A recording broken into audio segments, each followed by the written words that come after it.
नमस्कार दर्शकों, स्वागत है आप सभी का महिला जगत कार्यक्रम के हमारे आज के इस खास अंक में। दर्शकों, हम जब भी महिला सशक्तिकरण को परिभाषित करने का प्रयास करते हैं तब हमारे सामने अनेकों लाजवाब उदाहरण मौजूद हो जाते हैं जो हमारी इस परिभाषा को पूर्ण तो करते ही हैं, साथ ही इसे मूर्त रूप भी देते हैं। लेकिन बात सिर्फ महिला सशक्तिकरण की ही क्यों, पुरुष सशक्तिकरण की क्यों नहीं? ऐसा इसलिए है क्योंकि देश की आधी आबादी यानी कि हम महिलाएं आज भी अपने पहचान और अधिकार के लिए मौन लड़ाई लड़ रही हैं। तो महिला सशक्तिकरण की इस लड़ाई में जीत कैसे हासिल की जाए, कैसे समाज और परिवार में खुद को सशक्त रूप से खड़ा किया जाए, इन्हीं बिंदुओं पे आज हम हमारे कार्यक्रम में चर्चा करने वाले हैं। तो चलिए चर्चा को आगे बढ़ाते हैं और आपको मिलवाते हैं हमारे आज के मेहमानों से। इस वक्त हमारे साथ हैं पंखुड़ी सेवा समिति की संस्थापिका खुशी सांतरा जी और हैं हमारे साथ नगर पालिका सुकमा के उपाध्यक्ष आयशा हुसैन जी। आप दोनों अतिथियों का कार्यक्रम में बहुत बहुत स्वागत है। तो खुशी जी, मैं सबसे पहले आप ही के पास आती हूँ और आपसे जानना चाहूँगी कि महिलाएं आत्मनिर्भर बने, ये आज की आवश्यकता क्यों है?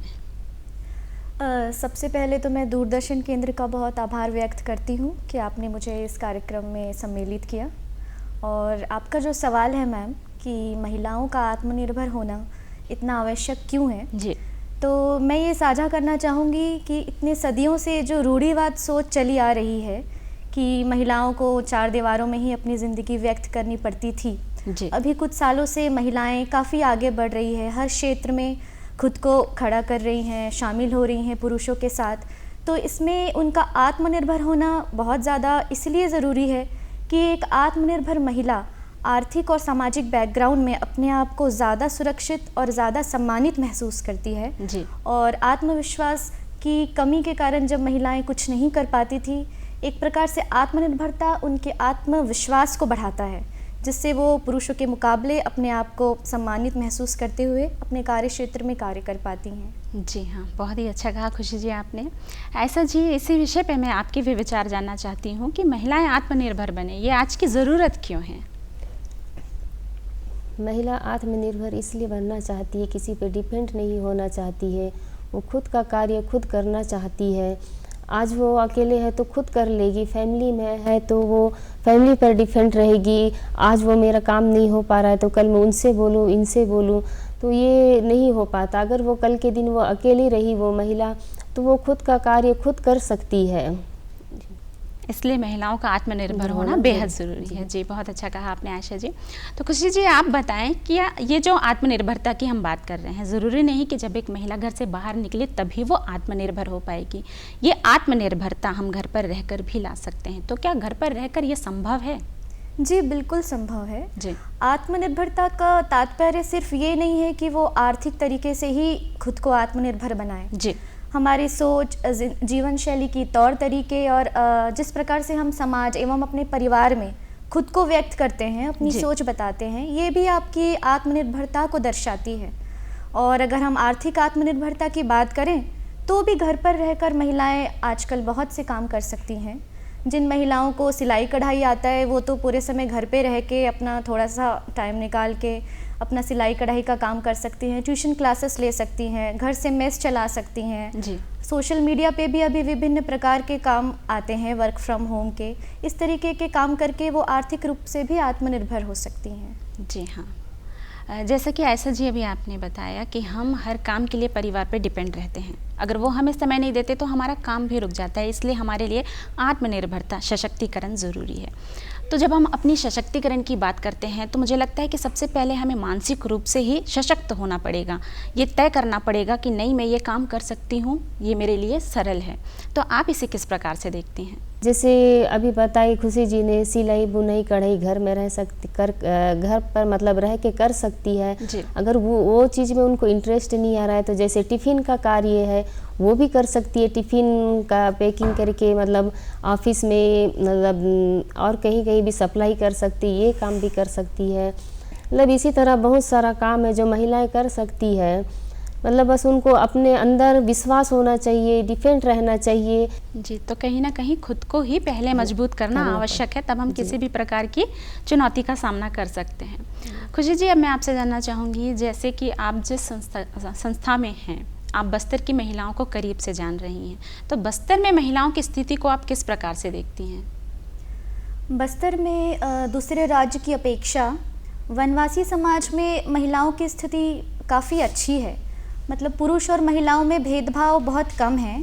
महिलाएं भी बराबर किसानी का काम करती हैं, घर में काम करती हैं, समाज में भी उनका अधिकार अच्छा ही है।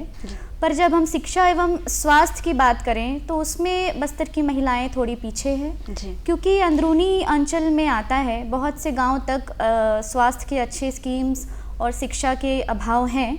धीरे धीरे समाज एवं शासन की हेल्प के द्वारा महिलाओं को इन चीज़ों का भी लाभ दिलाने की कोशिश किए जा रहे हैं। जी हाँ, आयशा जी, अब मैं इसी प्रश्न में आपका उत्तर भी जानना चाहूँगी, क्योंकि बस्तर के एक ऐसे क्षेत्र का प्रतिनिधित्व कर रही हैं आप जिसे हम पिछड़े क्षेत्र के रूप में जानते हैं, सुकमा। तो ऐसे जगह पे आप बहनों को, बस्तर की बहनों को किस तरह से देख रही हैं? क्या वो आगे बढ़ रही हैं? मतलब जब मैं ये बस्तर में घूमना शुरू करी, लोग महिलाओं को जानना शुरू करी, पहले तो महिलाएं अंदर ही रहती थी, बाहर निकलती नहीं थी, उनके मन में हिचकिचाहट रहता था। मतलब वो एक इंसान को ही देखने से उन लोग डरते थे, घर से निकलते नहीं थे।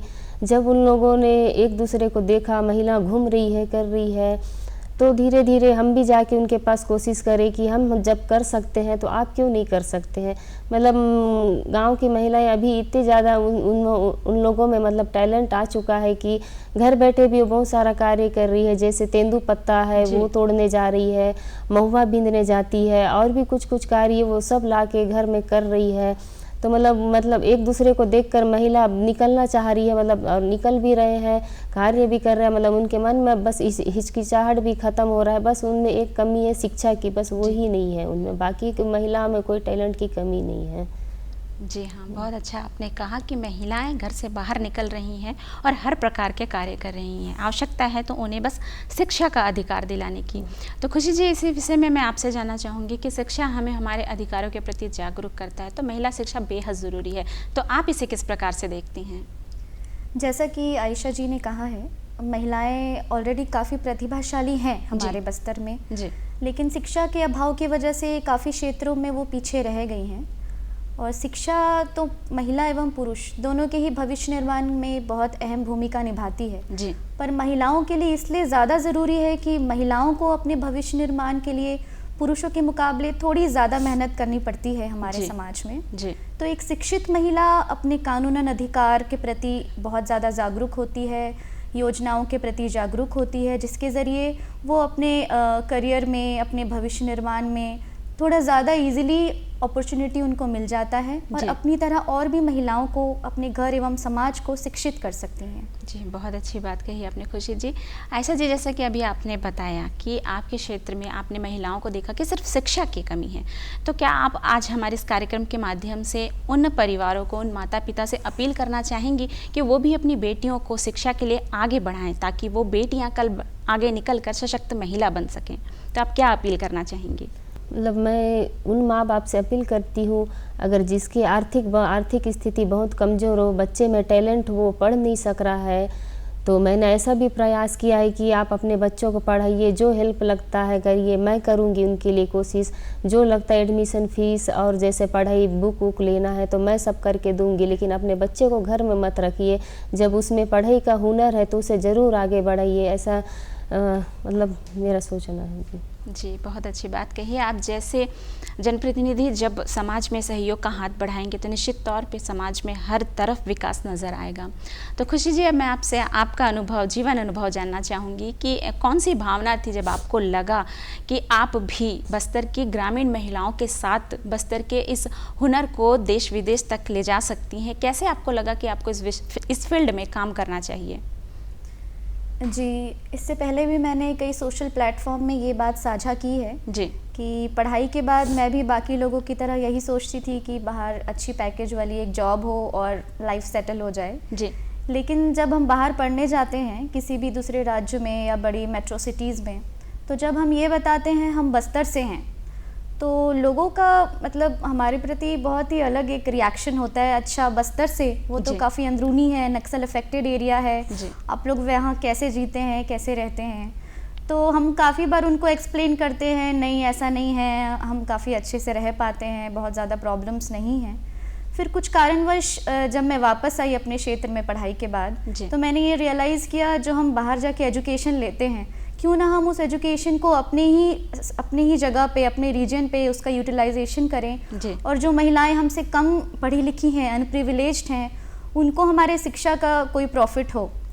तो इस वजह से जब मैं वापस आई, मैंने शुरुआती तौर पे छोटे पैमाने पे शुरू किया। मैं खुद गांव जाती थी, ग्रामीण अंचलों में जाकर महिलाओं के साथ बैठती थी, बातें करती थी, उनकी प्रतिभाओं को जानने की कोशिश करती थी। तो मैंने ये जाना कि बस्तर में बहुत ज़्यादा प्रतिभा है। जो यहाँ पे शिल्पकार हैं महिलाएं स्पेशली, उनके शिल्प हम देश विदेशों में बहुत आसानी से अभी विक्रय कर रहे हैं। इससे वो आर्थिक तौर पे भी मजबूत हो रही हैं। बस कोशिश इस बात की थी कि हम उनकी प्रतिभा को पहचान सकें। तो ये जो ब्रिज था हमारे बस्तर से लेके विदेश तक का, इसमें मैं काम कर पा रही हूँ। इस ब्रिज को, गैप को कंप्लीट करने का ये मेरे लिए बहुत ज़्यादा अच्छा अपॉर्चुनिटी है और आगे भी कोशिश करूँगी कि ये करती रहूँ। जी हाँ, आप जैसी महिलाओं की वजह से बस्तर की अन्य महिलाएं भी सशक्त हो रही हैं। आपने उन्हें इतना अच्छा प्लेटफॉर्म दिया है, इसके लिए तो सबसे पहले आपको बहुत बहुत बधाई। जो आयशा जी, मैं आपसे जानना चाहूँगी, जब आपने अपने लिए इस फील्ड को चुना तो उसमें भी कई सारी चुनौतियाँ आई होंगी, तो उन चुनौतियों का सामना आपने किस प्रकार किया? मैं ये कहना चाहूँगी, मतलब मैं तो हाउसवाइफ रही थी पहले, मुझे भी दुनियादारी का कोई नॉलेज नहीं था, अंदर ही रहने वाली महिला थी। फिर मुझे ये मौका मिला राजनीति में आने का। तो मतलब जब ये मौका मिला तो मैं सोचती थी मैं कैसे बाहर जाऊंगी, लोगों का कैसा सामना करूंगी, मतलब मेरे अंदर डर, घबराहट सा, लोगों से कैसे बात करूंगी, मतलब इतना मन में हिचकिचाहट था मेरे, तो बहुत घबराती थी। तो मेरे पति का भी बहुत मेरे को सपोर्ट मिला, फैमिली का भी, ससुराल मायके वाले का, दोस्तों का, बड़े बुजुर्ग लोगों का, सभी का। मतलब फिर बाहर निकलने लगी तो मतलब फिर हिम्मत आने लगा कि कर सकती हूँ मैं, मतलब मुझ में है विश्वास कि मैं कर लूँगी। फिर जब आगे बढ़ते गई तो मुझे भी देखकर महिलाएं देखने लगी, बोलने लगी कि अरे ये तो कर सकती है, तो हम भी क्यों पीछे हटे, हम भी इनके साथ जुड़ेंगे, हम भी आगे बढ़ेंगे। ऐसा टाइप का था मतलब जो। जी हाँ, मतलब सफ़र की शुरुआत में परिवार का, समाज का साथ मिला, जब ये सफ़र इतना आगे गया। जी खुशी जी, मैं आपसे जानना चाहूँगी कि अभी आपने अपने सफ़र के बारे में बताया, तो इस सफ़र की फिर शुरुआत कैसे की आपने और अब आपके साथ कितनी महिलाएं जुड़ चुकी हैं? जैसा कि मैंने पहले बताया मैडम, सफ़र के शुरुआती तौर पे मैं अकेले ही ग्रामीण अंचलों में जाके महिलाओं से साझा करती थी उनके प्रॉब्लम्स, उनके कार्य क्षेत्र के बारे में, जो वो घर पे ही रह के काम करती हैं, अचार पापड़ बनाना, तेंदुपत्ते का काम करती हैं। तो धीरे धीरे लोग मेरे साथ जुड़ने लगे दूसरे ज़िले से भी, और अभी हमारी महिलाओं की एक बहुत अच्छी टीम है जो सभी महिलाएं अपनी तरह अनप्रिविलेज्ड सेक्शन की महिलाओं को आगे बढ़ाने के लिए उत्सुक हैं। और इसके साथ साथ गवर्नमेंट के भी काफ़ी स्कीम्स, हमारे छत्तीसगढ़ शासन के बहुत से स्कीम्स हैं स्पेशली जो महिलाओं के लिए चलाई जाती है। अभी रीपा नाम से एक स्कीम हमारे छत्तीसगढ़ शासन में इंट्रोड्यूस हुआ है, जिसमें सिर्फ महिला उद्यमियों को समूह बनाकर उनके ज़िले में एक पूरा इंडस्ट्रियल पार्क सेटअप किया गया है। सिर्फ महिलाओं को उसमें रोज़गार मिलेगा, उसके साथ साथ उनको ट्रेनिंग भी दी जाएगी।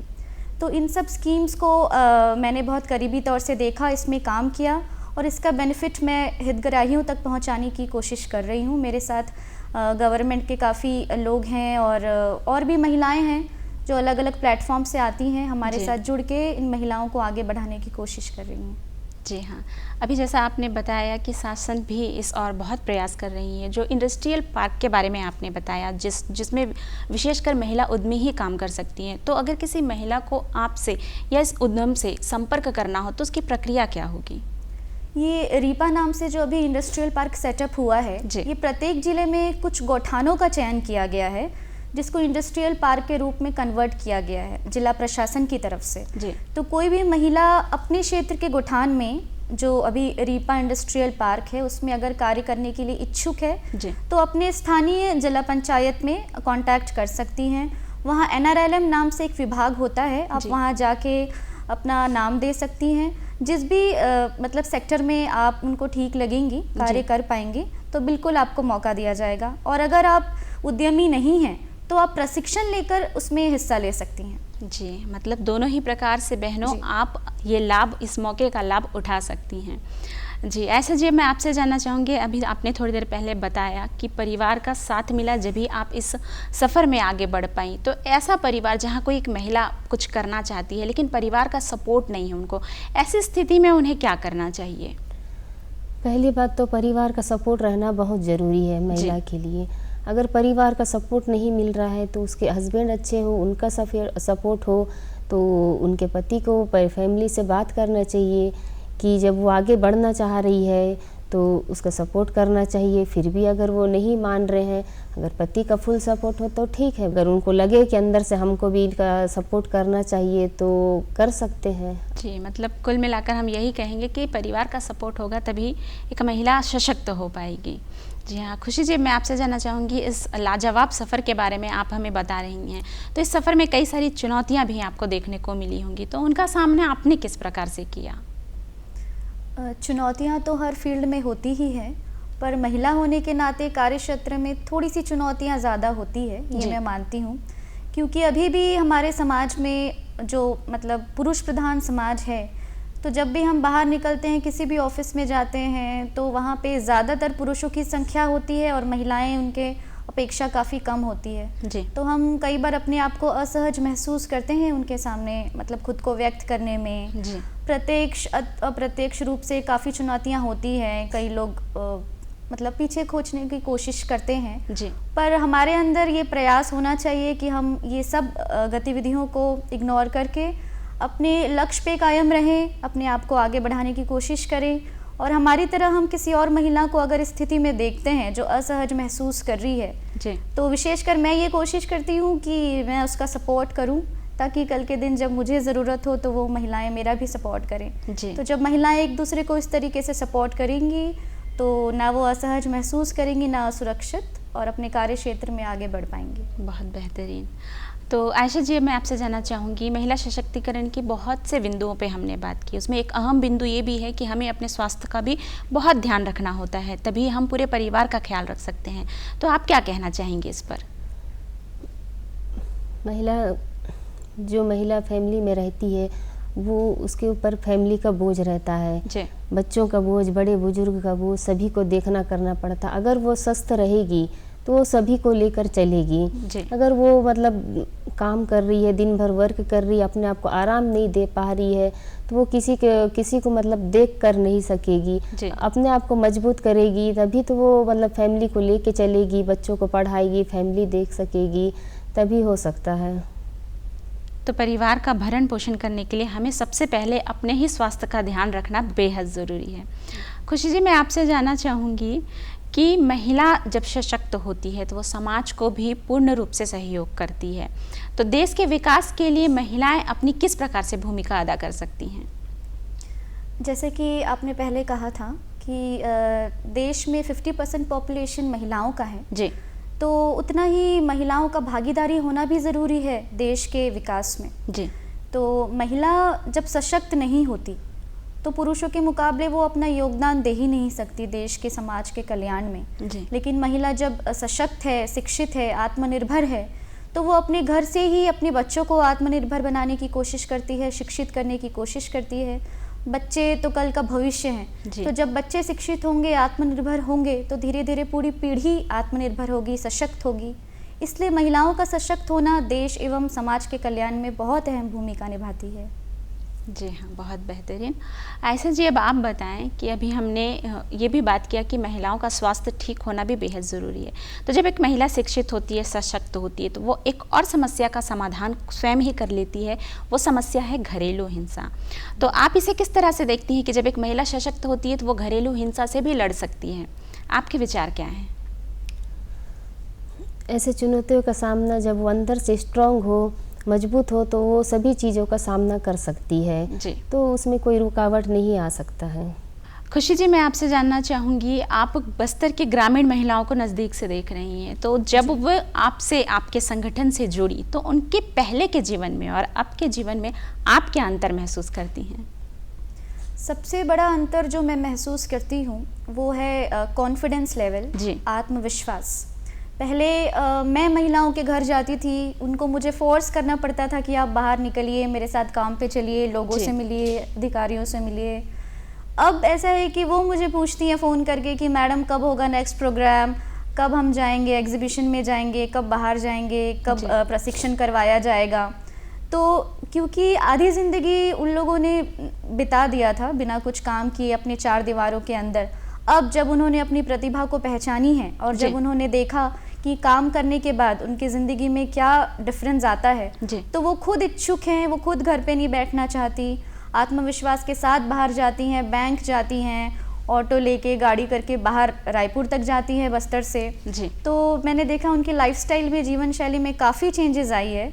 इससे स्वयं मुझे एवं और भी लोग जो उनसे जुड़े हैं उनको वाकई में बहुत प्रसन्नता होती है। जी हाँ, मतलब ये महापरिवर्तन बस्तर की महिलाओं के जीवन में हम देख रहे हैं जी। समय का अभाव है, विषय इतना रोचक है कि कुछ घंटों में हम इस विषय पे बात नहीं कर सकते। तो चलते चलते मैं चाहूँगी कि हमारे दोनों अतिथि अपने अनुभवों को हमारे दर्शकों से कहें। तो खुशी जी, सबसे पहले आप। मैं मतलब विशेषकर ये कहना चाहूँगी कि महिला और पुरुष दोनों को सशक्त होना, आत्मनिर्भर होना, शिक्षित होना दोनों के लिए ज़रूरी है जी। लेकिन महिलाओं पे हम बहुत ज़्यादा इसलिए मतलब फोकस करते हैं, हाईलाइट करते हैं महिला शिक्षा को, क्योंकि हमारे देश में काफ़ी समय से महिलाएं पीछे हैं, तो उनको काफ़ी समय और लगेगा अपने आप को पुरुषों के बराबर कार्य क्षेत्र में खड़े करने के लिए। फिर भी अभी हर तरीके से कई संस्थाएं, सरकारी मतलब डिपार्टमेंट्स, कई लोग कोशिश कर रहे हैं कि महिलाओं को आगे बढ़ाए। और मेरे सफ़र में मैंने ये नोटिस किया कि महिलाओं का सपोर्ट करें तो महिलाओं के लिए ज़्यादा सहज होता है आगे बढ़ना जी। तो हम जैसी महिलाएं उनको लेकर आगे बढ़ें, और अगर आपके अंदर विश्वास है, आत्मविश्वास है, आपकी इच्छा है कुछ कर गुजरने की, आप सपने देख सकती हैं, हर किसी को सपने देखना चाहिए। तो कोई भी संसाधन की कमी, शिक्षा की कमी, अधिकारों की कमी आपको रोक नहीं सकती। आप अपने हर सपने को पूरा ज़रूर कर सकती हैं, बस ज़रूरत है तो अपनी प्रतिभा को पहचानने की और अपने लक्ष्य को बनाने की कि मुझे इस लेवल तक जाना है, मुझे ये हासिल करना है। बाकी अपने सपनों को पंख लगाने के लिए हमारे जैसे लोग, कई लोग आपके साथ हैं, आप मदद मांग सकती हैं। किसी भी तरीके से आप अपने आप को आत्मनिर्भर बनाइए और अपनी तरह और भी लोगों को आगे बढ़ाने की कोशिश करिए। क्या बात है। आयशा जी, आप हमारे दर्शकों से क्या कहना चाहेंगे? मैं ये कहना चाहूँगी, हर महिलाओं को आगे बढ़ना चाहिए, हर चीज़ करने का प्रयास करना चाहिए, कोशिश करना चाहिए। जितने महिला अभी बाहर निकल चुकी है उनको देखकर भी वो सीखे तो बहुत बड़ी बात है। अगर वो निकलना चाहते हैं तो हम ज़रूर उनकी मदद करेंगे, जो सहयोग हमसे बनेगा हम करेंगे। बस उनमें करने का जुनून रहे और ठान ले कि हमें करना है ये, तो ज़रूर वो आगे बढ़ेंगी, हिम्मत रहे। और जो कुछ करना चाह रही है तो कभी उनके काम में बाधा नहीं डालना चाहिए, बल्कि उनको हिम्मत देना चाहिए, हौसला देना चाहिए। आप ज़रूर करिए, आप कर सकती है, हम तुम्हारे साथ हैं। जब एक माँ अपने बच्चे को कोख में 9 महीने तक पाल सकती है, वो दर्द के साथ उसको पैदा कर सकती है, तो वो नारी क्यों कुछ नहीं कर सकती, वो ज़रूर आगे बढ़ सकती है। जी हाँ, बहुत अच्छा कहा। लड़की हूँ वो लड़ सकती है। जी हाँ, बहुत अच्छा कहा आपने आयशा जी। तो आप दोनों अतिथियों का एक बार फिर से धन्यवाद हमारे स्टूडियो आने के लिए, हमसे इस महत्वपूर्ण विषय पे बातचीत करने के लिए, हमें अपना कीमती समय देने के लिए बहुत बहुत धन्यवाद।